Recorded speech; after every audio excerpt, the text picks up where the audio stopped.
What is up, everybody? Welcome into another episode here on Wide Eye Sports. Today, we are going over all of Week 6 in the NFL. And boy, was it a wild one.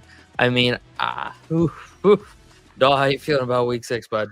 Man, it's true that the NFL is completely unpredictable, and um, all of our picks are just totally shot in the wind. And I will be surprised if we are positive, if we have a winning batting average at the end.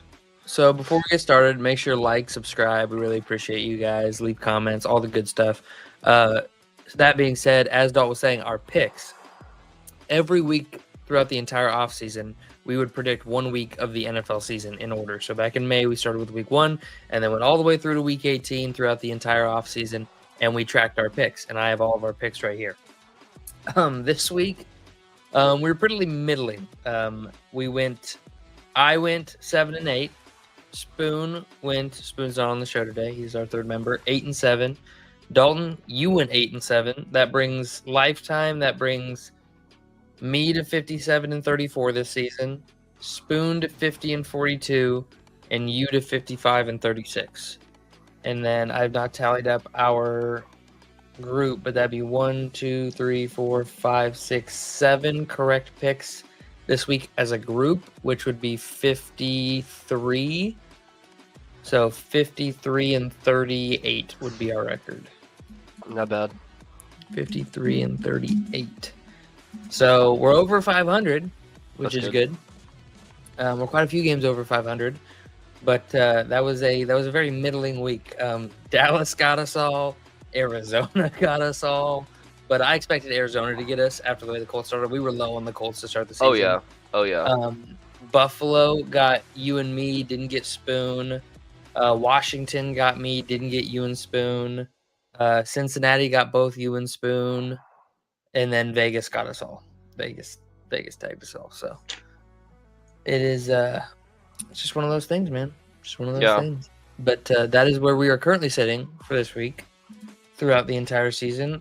Let's get into some of these games here. So we start off the week with Philly at New York, and Jackson Dart and the Philadelphia Eagles, or Jackson Dart and the New York Giants, stunned the Philadelphia Eagles in prime time on the back of Cam Skattebo. I mean, he is 3 touchdowns. The dude is just pile driving. A top 3 pick for offensive rookie of the year right now. I think it'd be him, probably Tet McMillan and Ibuka, yeah. I would say Ibuka. I would say Ibuka is probably the leader in the clubhouse right now, personally. Yeah, by far and away. We'll see how the injury works out and see how long he misses. If he misses, he's injured. Yeah, he hurt his hamstring. Yeah, he hurt his hamstring. So we'll see how that plays out. If he misses 6 weeks, then that's a big deal. If he misses 2 weeks, not as big a deal. Yeah. The Broncos and Jets play another game in London that should have been aired on the Weather Channel, seeing as it was a 13-11 game. Yeah, I mean, brutal. Did not watch it. Yeah, no, most people didn't. And it's one of those things that you're starting to see the trend, right? I mean, the games that are overseas, they generally they're not all that explosive, they're not all that high scoring. The teams look off. It's just not working from a product standpoint. Like it's great, but they're not even filling the stadiums over there right now. Like I was watching the game and like the upper decks of the stadium had like people missing and stuff. And maybe who knows? Maybe there was just a ton of people getting up to get corn dogs in the middle of the second quarter. But like in the middle of the second quarter, that stadium should be full. And so, and the product just isn't good. Bo Nix looked terrible. Justin Fields looked like the worst quarterback in the NFL. I mean, just absolutely. They are the team in the NFL right now. Yeah, absolutely. The Jets Still are absolutely the worst team in the NFL. Not the winless team we thought would be going on after week 6, but a winless team nonetheless. All right, we'll breeze through this for you, buddy. Cowboys lose 30-27. It's just the defense. It's all defense. It's all defense, man. If you look at EPA per play for defense and offense, like, and you're looking at the graph, and it's like good, this is good, and this is bad. Like, we're right here.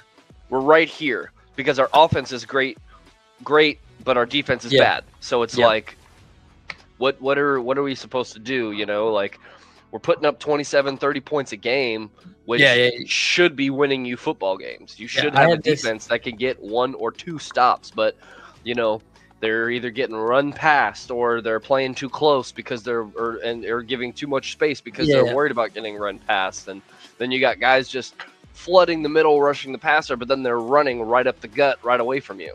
Yeah, no, I went through a similar exercise with Kirk Cousins, obviously being a Vikings fan for years and years and years and years. Kirk Cousins had the stat where he's like 0-9 on primetime, 1-10 on primetime games. And I went and did a deep dive, and his defenses gave up like 32 points a game in primetime. And I'm like, everybody would be 1-10 at that point. And they're like, well, he just can't get it done. And it's like, no, his defenses are giving up 28 to 30 points a game minimum. Every time he steps on primetime, he has to go out there and put up 33 points a game to win primetime games. Like, nobody's going to do that. And this was such a good week for us because the Eagles lost. Yeah, that was huge. So if there was any inkling of us getting up to that number 1 spot, this was the week to try and do it. Okay, the Commanders play the Bears. You guys play the Panthers. The Giants play the Eagles. Who had the Giants as the only winning NFC East team this week? Holy shit. Nobody. Nobody did. And then we play the Commanders. We play the Commanders next week. So this is going to be a real big, huge divisional game. Taking the over in that game. Make sure you tune into our video tomorrow to see what we pick. Commanders aren't doing as good as everybody thought they would. Yeah, no. That defense is still bad. They're still good, but like they're kind of hit and miss. And I think whoever wins this first matchup is going to be not a lock for the number 2 spot, but definitely trending. I don't know, man. With the way the Giants are playing right now, I don't know if there's anything on lock in the NFC East. I don't even know if the Eagles are locked to win it at this point. Like, it's crazy. The Eagles just lost back-to-back games. I hate that for me, by the way. We play the Eagles this week, coming off back-to-back losses for them. The odds of them losing 3 straight it kills me. I hate it. Hey. All right. What? I was just gonna say. I mean, look at the Ravens, man. The Ravens are losing all these games. Also, do you think that? I heard somewhere that Lamar Jackson is faking. No. Like that his injury, that he doesn't believe in his team, and that he's kind of milking his injury. I don't believe in any of that stuff. Okay, just something I'd heard. What you thought.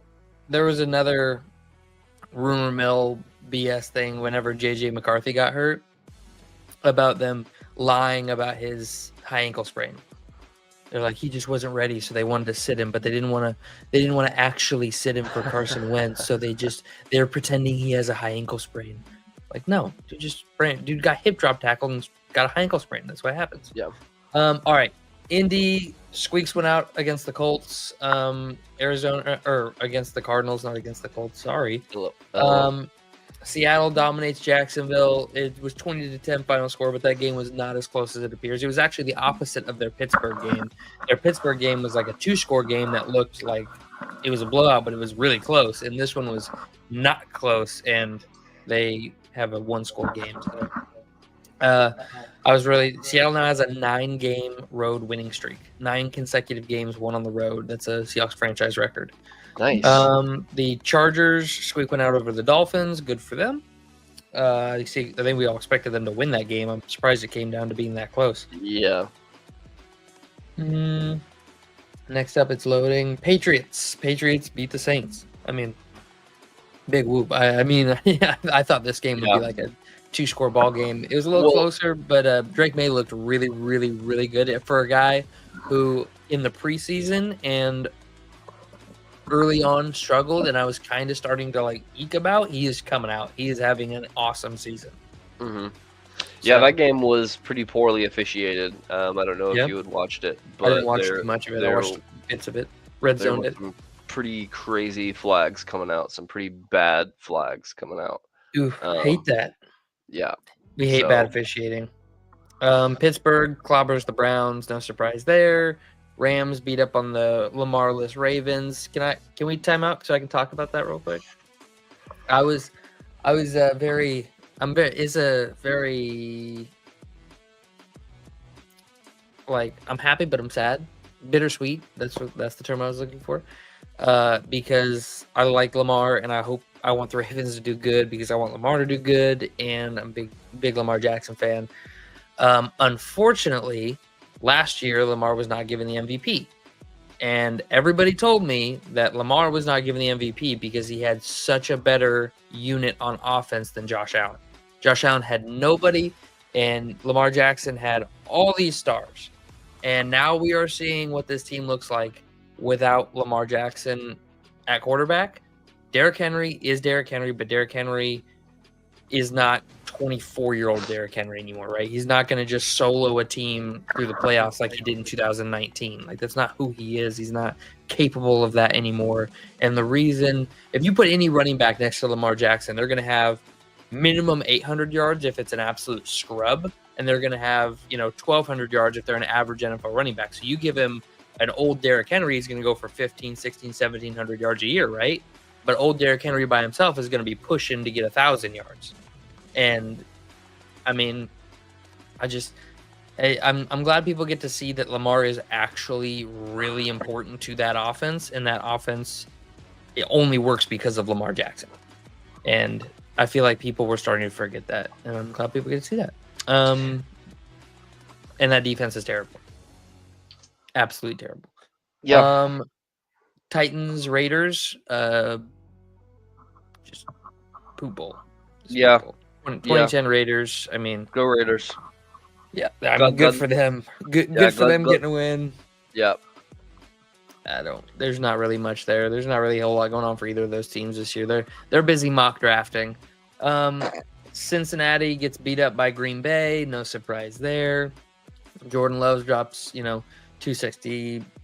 Josh Jacobs almost 100 rushing yards. Jamar Chase gets almost 100 receiving yards, garbage time, couple of touchdowns. The Niners get beat up by the Bucks. That was also a really close game until the very end. Baker had to make some magic to seal that one away. Leader in the clubhouse for MVP. The Lions lose to Kansas City. Another close one that, doesn't look as close on the scoreboard, but was not a blowout by any means. It didn't feel like a 2-touchdown game. And then if the Giants hadn't beat the Eagles and the Panthers hadn't beat the Cowboys, this would easily clear surprise of the week game. Atlanta beating Buffalo. Dalt, you and me and Spoon, our third member in a group chat, and I had brought up that the Atlanta Falcons were the number 1 ranked passing defense through 5 weeks going into last night's game, and that it was more in regards to J.J. McCarthy and how he struggled against them and how it's not that big a deal because they're a good passing defense. And Spoon had brought up that, and has not, said much since, but he brought up that the Atlanta hadn't played anybody, essentially. They played Baker week 1, but that was a fluky game, and since then they hadn't actually played anybody worth note. So it's null and void. They were a bad defense.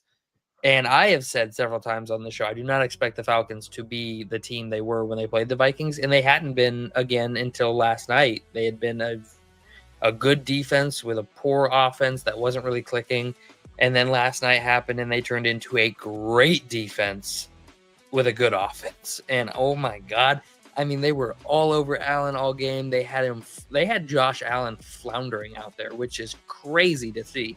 I mean, you don't see that. You don't see Josh Allen just all confuzzled and frazzled and all the things. I mean, Michael Penix had a 1 throw in the red zone. I think it was in the second half. I can't remember if it was the second or first half, but it looked glitchy. The throw literally looked like a glitch. It was so hard. He threw it so hard that the ball jumped 3 frames. It was crazy. It was crazy. You can find it on X, Twitter, whatever you want to call it. Okay. Crazy throw. I could probably pull it up here in just a second. But last game of the week, Bears beat the Commanders in the revenge of the Hail Mary game. I feel like the Commanders kind of gave that game away a little bit at the end. What do you think? Yeah. it's man, it's just disappointing for me as like we talked about as a Cowboys fan. It's really disappointing And for me. why? Bears Oh, win. 'cause yeah. Dude, every team in the NFC North right now is over 500.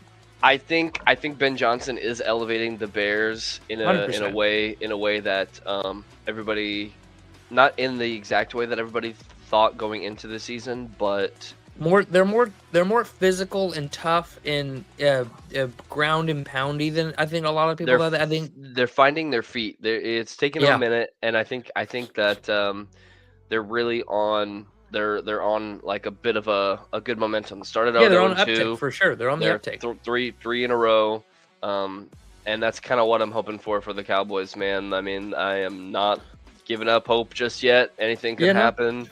You know, we're only at week 6 here. We got 2/3 of the season left. It's not like there could be a whole turning point, and it could be happening. You know, behind closed doors and where we can't see it, and that's what I am hoping for. Yeah, I think. Let me look here. Before I speak out of turn here, I'm going to pull up their stats from last season. At this point last year, the LA Rams in week 6 were 1-4. They made the playoffs, got a playoff win, should have hosted a playoff game if not for the LA Fires, and they were 1-4 at this point last season. So like nobody's out of it. Like nobody's eliminated from the playoffs. Nobody's gone. But the thing with the Rams last year is they were hurt really bad through the first 6 weeks. They were very banged up to the point where like the Niners are now, the Bengals are now, the 49ers are now, and they got healthy week 7. Everybody came back week 7, and they were the team that they thought they were going to be pre-injury. So I don't know if the Cowboys have that going for them necessarily, but we'll see. We will definitely see. Back to Washington Bears. Honestly, it could have gone either way because that was on. It all came down to a Jake Moody field goal, which Jake Moody is not all reliable as far as I'm concerned. I mean, he's definitely won some games, but he's also lost some games with his leg. No. So it definitely could have gone either way, and we'd be having a completely different conversation. But Bears won. Caleb has flashes of looking pretty good. He just needs to settle into his confidence, I think, and stop second guessing himself. This is the same thing every week with Caleb. I can tell you any given week, hit me up, and I will tell you if I'm watching the game, if Caleb's going to have a good week or a bad week, because if the defense forces him to sit in the pocket, play within structure, and execute the offense, he's going to have a bad week, plain and simple. But like last night, you saw he was breaking the pocket, he was using his arm, he was using his talent to create plays, and not like Mike Vick style. I'm talking like manipulating the pocket, stepping up and through it, and creating time for the receivers downfield, those kinds of things, giving time for the plays to develop, those kinds of things. And every time that happens, he has a good game. They win. And so, for example, the week 1 against the Vikings, he did that for the first half. And then in the second half, the Vikings just said, nope, you're going to stay in the pocket. And he had a terrible second half because he doesn't do that well, at least yet. He doesn't know how to just sit there, diagnose the defense, know what they're going to do, and then execute the play call off that. He has to see things happening in real time and then make a play. If he sees it, he knows what to do, but he has to see it. So, and that's what separates guys like how Drake May is playing, how Baker Mayfield is playing, how those guys are playing right now from the way Caleb plays. Caleb has more talent than either of those, in my opinion, but he does not have the same football IQ as either of those, in my opinion. And that's saying a lot. Drake May was a number 3 overall pick. Baker was number 1 overall pick and a Heisman, similar to Caleb. And Caleb has more physical talent than either of them. So, but he's just not as mentally gifted football-wise as either of them, or as quickly as either of them. Now, Baker took years to get going. Cleveland, you could debate, was it Cleveland? Was it him? Was it Carolina? Was it him? I think it was the teams, not the player. But yeah, that is, am I forgetting anything? I don't think I'm forgetting anything. Make sure to tune into the Instagram for the top 10 this week. We're going to get that out tomorrow. Other than that, make sure to like, subscribe again, and we will see you all on the next one. Peace.